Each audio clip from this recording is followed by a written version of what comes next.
ఎవరో మోసం చేశారు, ఎవరో అన్యాయం చేశారు అని చెప్పి అనొచ్చు, కానీ ఆధారాలు లేవు.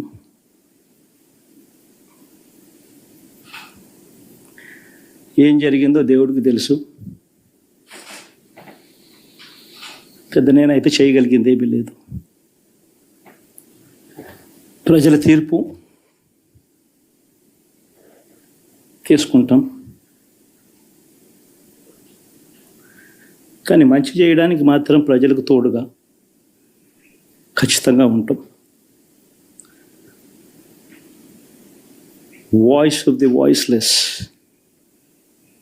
కింద ఈ పార్టీ తాను చేయాల్సిన పని తప్పకుండా చేస్తుంది.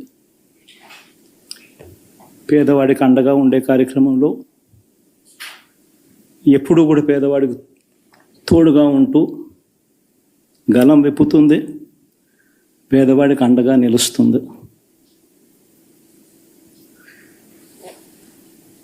పెద్ద పెద్ద వాళ్ళ కూటమి ఇది, ఢిల్లీలో సైతం శాసించే పరిస్థితుల్లో ఉన్న కూటమి ఇది. ఆ కూటమిలో ఉన్న బీజేపీకి, ఆ కూటమిలో ఉన్న చంద్రబాబు గారికి, ఆ కూటమిలో ఉన్న పవన్ కళ్యాణ్ గారికి, అందరికీ కూడా వాళ్ళ గొప్ప విజయానికి అభినందనలు.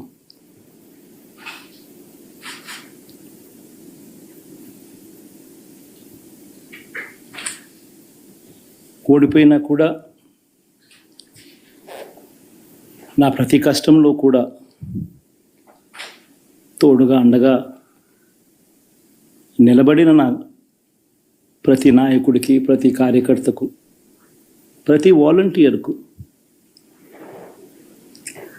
ప్రతి ఇంట్లో నుంచి వచ్చిన ప్రతి స్టార్ క్యాంపెయినర్గా నాకు తోడుగా నిలబడిన నా అక్క చెల్లెమ్మలకు, అన్నదమ్ములకు, మీ అందరికీ మనస్ఫూర్తిగా మీ అందరికీ కూడా కృతజ్ఞతలు తెలియజేస్తా ఉన్నాను.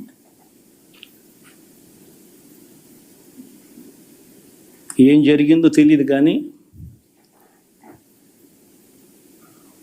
ఏమి చేసినా, ఎంత చేసినా ఇంకా 40% ఓటు బ్యాంకు మాత్రం తగ్గించలేకపోయారు.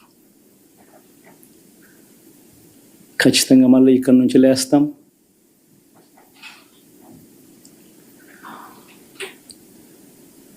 మళ్ళీ ఇక్కడి నుంచి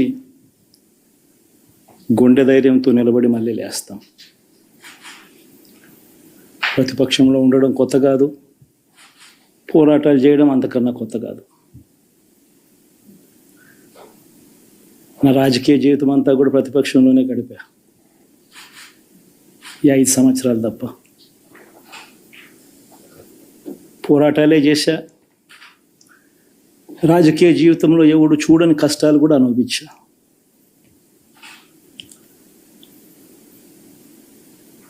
ఇప్పుడు అంతకన్నా కష్టాలు ఏదైనా పెట్టినా కూడా సిద్ధంగా ఉన్నాం, సిద్ధంగా ఎదుర్కొంటాం. ఆల్ ది వెరీ బెస్ట్ గవర్నమెంట్లోకి వచ్చిన వాళ్ళకు. Thank you.